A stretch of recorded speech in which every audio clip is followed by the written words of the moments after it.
secret cheating message. Even if I live forever, I will never cease to be amazed at how quickly a person's fortunes can change. A week ago, I was happy as a clam. My 2 children are in college and doing well. My wife, Donna, has been teaching 3rd grade at a local school since she graduated from college 22 years ago. She's blonde, smart, sexy, funny, beautiful. You get the idea. We got married the summer Donna graduated from college. I have never regretted my marriage, not for a minute. I really don't know why she chose me, as she could have had any man she wanted. But I'm not complaining. Donna is a wonderful mother, and much of the credit goes to her for how good our children have grown up to be. I work at Art and Paul's Soda Company. Don't feel bad if you have never heard of it. It's a family-owned company, started by 2 brothers in a garage in Stroudsburg, PA, in 1963. No one seems to know exactly where or how they developed their formula, but there is no better carbonated soft drink on the planet. The demand for their product has continued to grow. Today, they have 450 employees and are resisting any further expansion. The family feels they will lose control of the quality of their product if they go big. A few weeks ago, Time magazine ran an article about the family and the sodas they make. I now suspect that story was the catalyst for all of my recent problems. The magazine placed a lot of importance on how closely guarded the original family formula was. Near the end of the story, my name was mentioned as the person in charge of company security. I had worked for Art and Paul since I retired from the Army in 1985. I rose through the ranks and 3 years ago was named head of security. The title sounds good, but the truth is that security was never a big issue, at least until that magazine story. It was presented in such a way that the secret formula was worth millions. Looking at it now, I think that's probably true. When the story hit the newsstands, there was a marked increase in interest in our product and how it was made. Suddenly, my job wasn't so easy anymore. It became apparent that we needed to step up our efforts to protect the formula. To that end, last week I found myself in Las Vegas at a trade show dedicated to everything a company might need to protect itself from corporate espionage. I felt a bit like James Bond. I did pick up some very useful ideas and even ordered some hardware and software for the company. The last day of the show was Saturday. By Saturday evening, I was mentally exhausted from trying to absorb so much information. I sat at the hotel bar sipping a beer and relaxing. I wasn't expecting anything and was just relaxing. Then I heard someone sit down next to me and I carelessly turned my head to look in that direction. I almost fell off my chair. Standing next to me was a beautiful red-haired girl wearing a short, low-cut dress.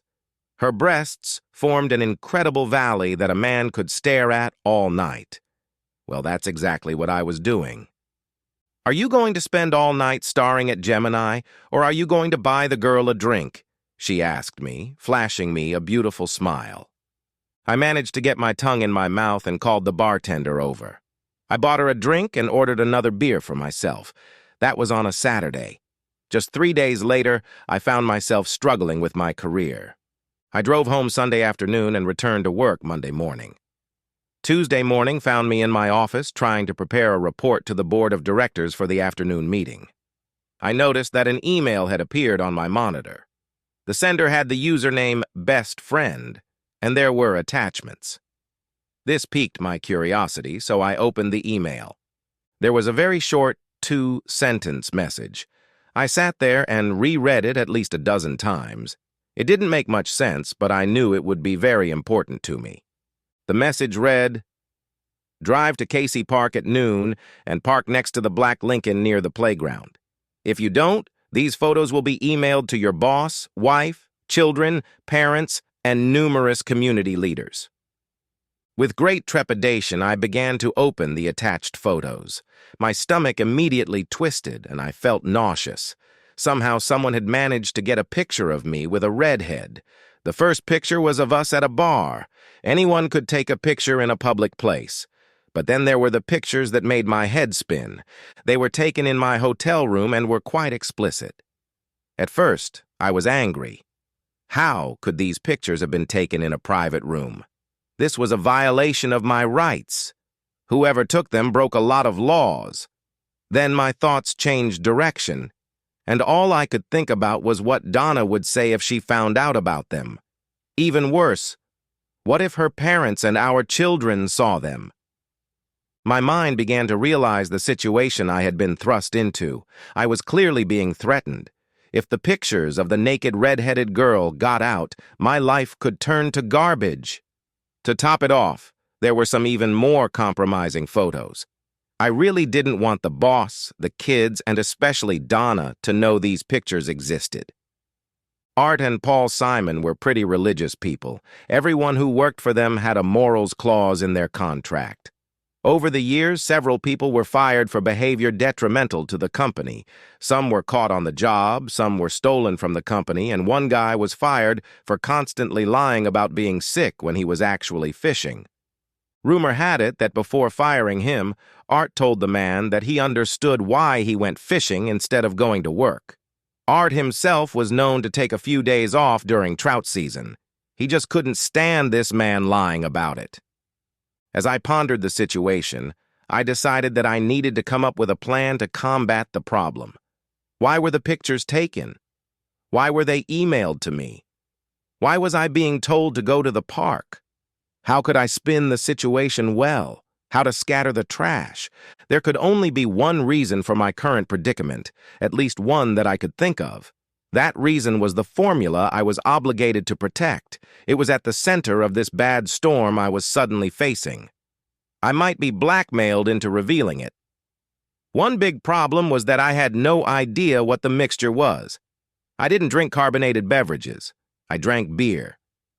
As head of security, I had access to all parts of the facility. A guy smarter than me, but with my ability to penetrate the more heavily guarded areas, could probably hack into the computers or the file that held the secret.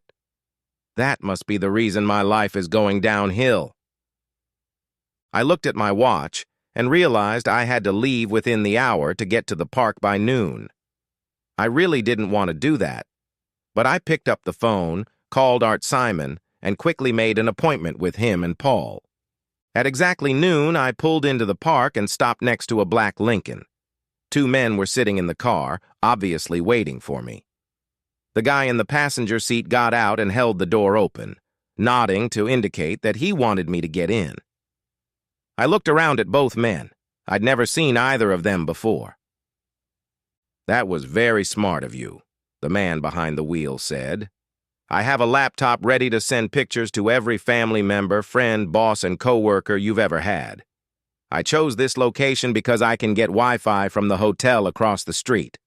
All I have to do is press enter, and everything hits the fan for you." "Let's cut to the chase," I cut off. "What do you need to do to keep these photos private?" "I like your attitude, Benson," the asshole grinned. "It's so easy.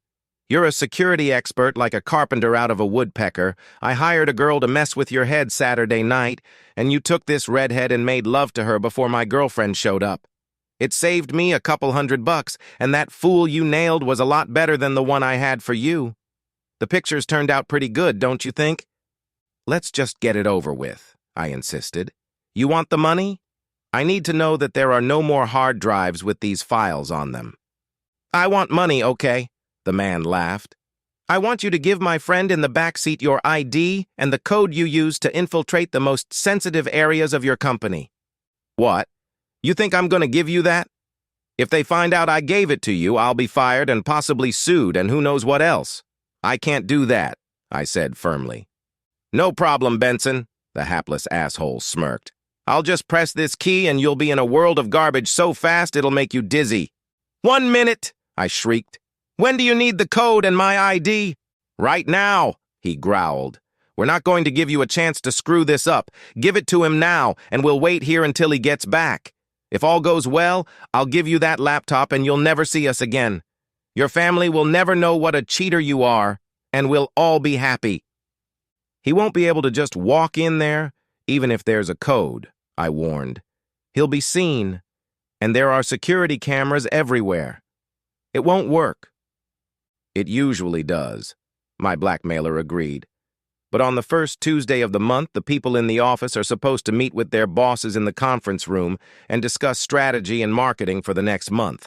Between an hour and two, the room will be empty except for the guy watching the monitors. He's dumber than a stick. My friend will be in and out before the guy realizes what is going on. I turned to look at the guy's partner in the back seat. He was grinning from ear to ear, holding an old Richard Nixon mask.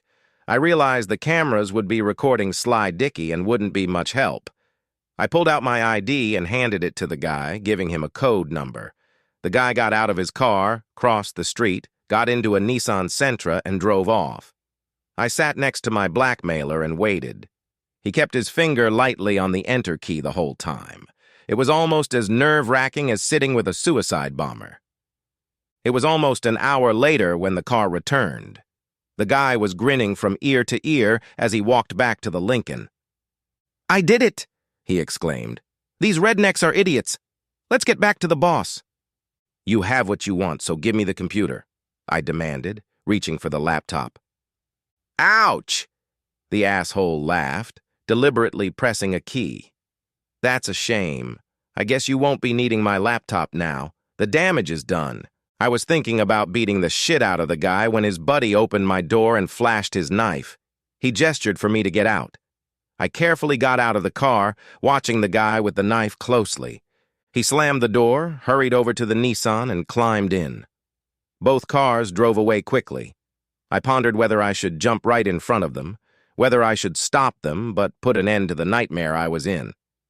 I had foolishly hoped the asshole would keep his end of the bargain and not send the pictures. Now I was about to come face to face with the problem. By the time I got back to my office, I could see that the turbine of life was spinning very fast indeed, with waste flying everywhere, especially in my face. The internet is much faster than my old Jeep. Gloria, Art's secretary, called shortly after I entered my office. She and I got along pretty well. She always liked to chat with Donna at corporate events. I could tell from her voice that she was worried about me. "Dan, I'd like you to come to the boardroom, please. I'm afraid it may have something to do with the pictures that were emailed to every board member some time ago," she added. "I don't want to judge, but I can't believe you would do this to your marriage. Donna loves you so much." "I think that's my problem, Gloria. I think she loves me enough. Of course, that's a lot more than I deserve. I'll be right up," I told her. I had to walk past Gloria's desk to enter the conference room. When I entered the office, she was already waiting for me. She gestured for me to sit down and pointed to a chair. "They told me to ask you to wait here, Dan. They'll send for you soon," she promised. "Do I know your friend?" I glanced at Gloria and saw the picture of the cowgirl serving me on the monitor. Gloria zoomed in so that the red-haired woman's face and upper body filled the entire screen. The woman had red hair spread across her face so that only her smile was visible. I had to admit, she did have a big smile. Good cowgirls don't worry about their hair. "Do you spend a lot of time in Vegas, Gloria?" I asked. "If not, it's unlikely you know her." I had to sit and cool my heels for almost half an hour. Gloria seemed to like the pictures. She looked at each of them several times. Then she picked up the phone and called someone. I realized this was too good for me to resist. She was probably calling her friends and neighbors to tell them about the wonderful movie she had received and would be sending to the few people in the world who had not yet seen the pictures.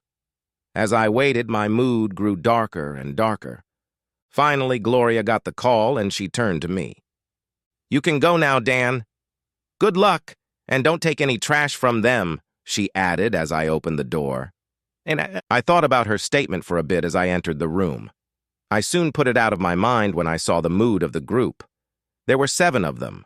Art and Paul, of course, were there. The rest, except for one, were family members. Paul's wife died a few years ago, and her daughter Gwen took her place on the board. Art's wife, Mildred, sat to his left. The others were Art's son, Paul's son, and the company's CFO, Bob Robinson. "Dan, we've asked you here today to hear your explanation about these photos and the blackmail that followed," Art said. "We want to hear your side of the story before we make any decisions." I looked each of them in the eye before formulating my response. I've always heard it's best to make these things personal as the defendant looks at the jury. I turned to you as soon as I realized there was going to be a blackmail attempt, as you know, Art. I was able to work out a plan very quickly that should allow the company to not only keep the secret of success but also find out who was behind the attempted theft, I replied. That part went very well, Dan, Art agreed. We've already gotten a couple of reports from the firm you recommended. They're following these thugs as we speak. This idiot stole my wife's recipe for a rather bitter drink she likes to serve during Christmas vacation. The problem is what you did that allowed you to be blackmailed. These pictures are very disturbing. You are a married man, and you were in Vegas representing our company. I claim the pictures were taken illegally. They invaded my privacy and should not be considered. What I or any of you do behind closed doors is our business and is not subject to review by our employers, friends, or acquaintances, I concluded. The problem is that we know what you've been doing behind closed doors, Dan. This is a family company, and we have pretty high standards, although they're actually quite reasonable, Paul replied. We hold our marriage vows sacred.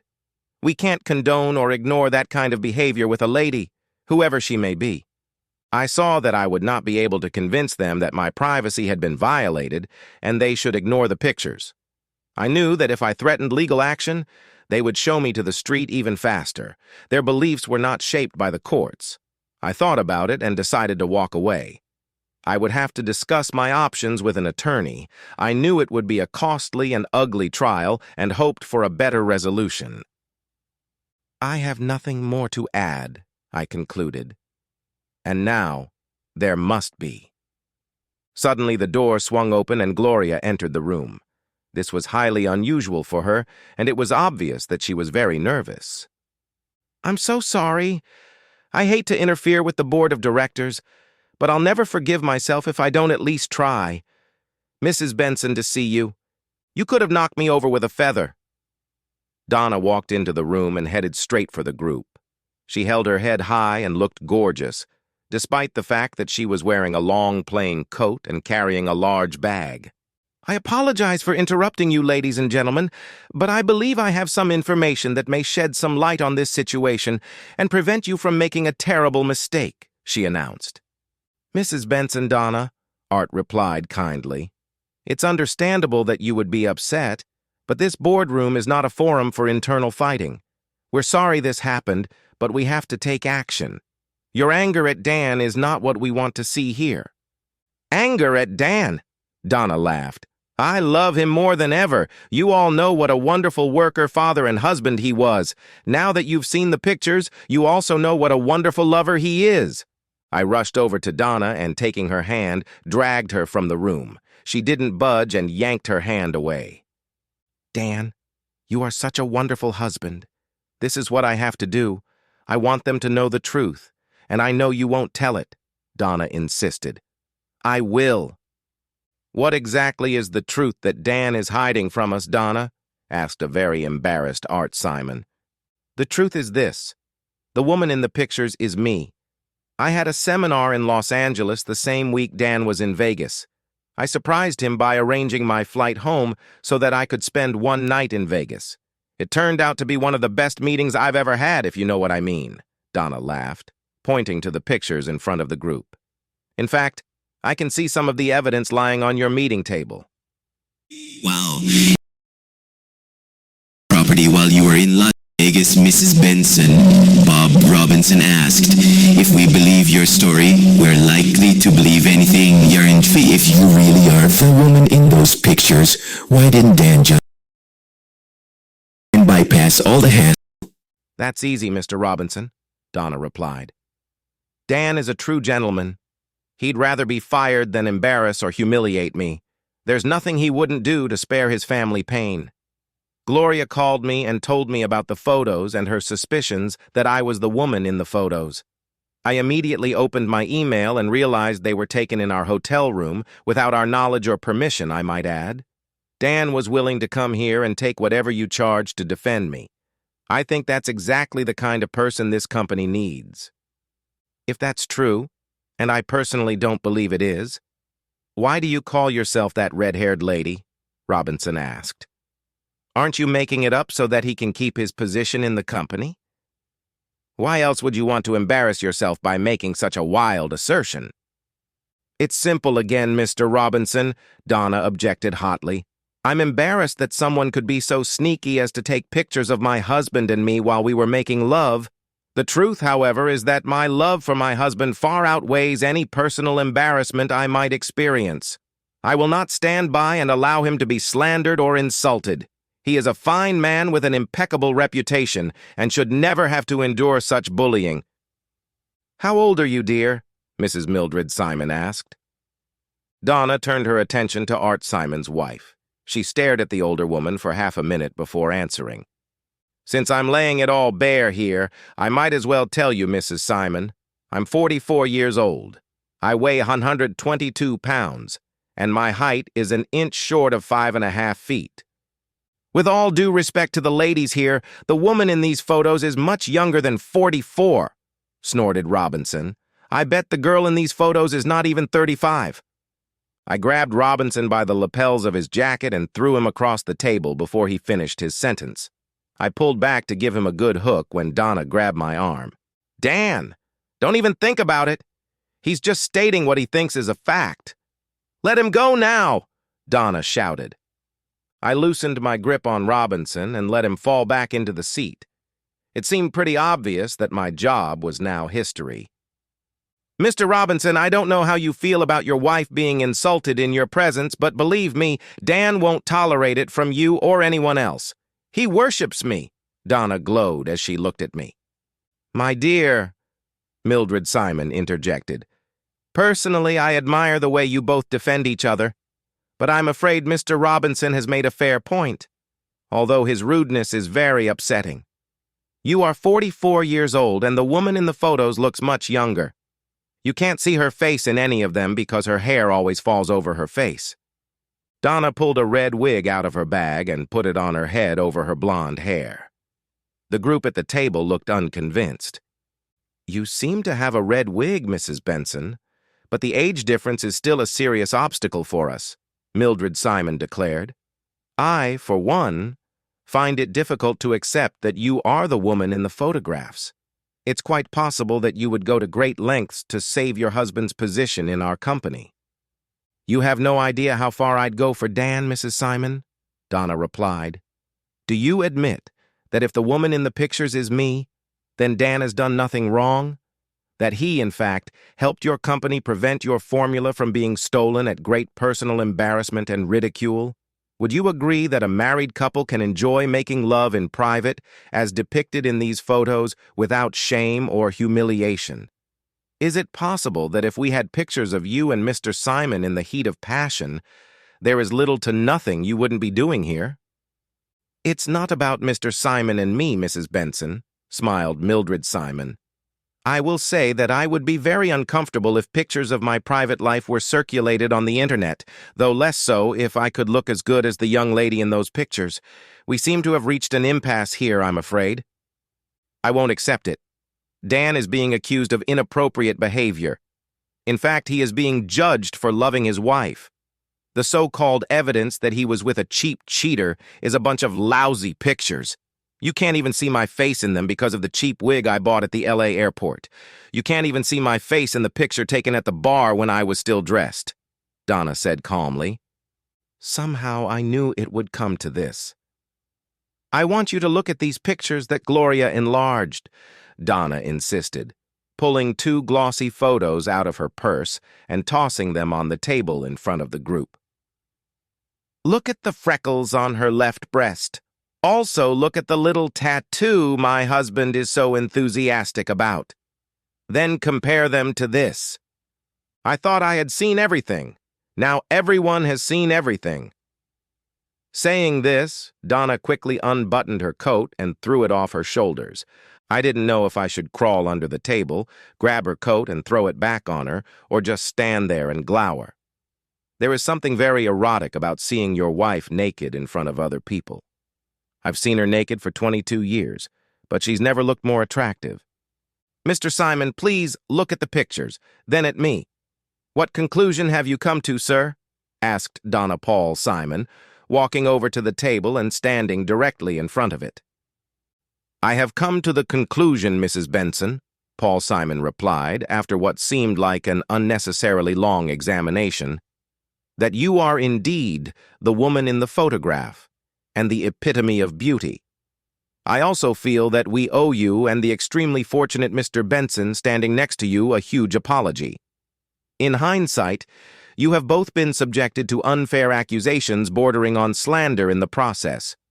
I now propose that the Board of Directors formally apologize to Dan Benson, acknowledge that his quick thinking saved our company from losing our formula, award him a $5,000 bonus and a 5% raise," he continued. "Any other suggestions?" The 6 other members seemed to respond simultaneously, supporting Paul's motion. It passed unanimously. Donna was still hugging me when Art Simon gently slipped her coat over her shoulders. His wife Mildred was waiting for us to separate. "My dear, it is against the laws of nature for a woman to look as good as you do at 44 or almost any age. I apologize for my reluctance to believe it, but I assure you, if I had not seen it with my own eyes, I would never have believed that a teacher could achieve such a metamorphosis by putting on a wig and shedding her clothes. Your devotion to your husband and his respect and love for you is very touching. It's unfortunate that these photos of you are circulating, especially when you look so good, but your face is unrecognizable in them. The end. Subscribe to my channel. Thank you.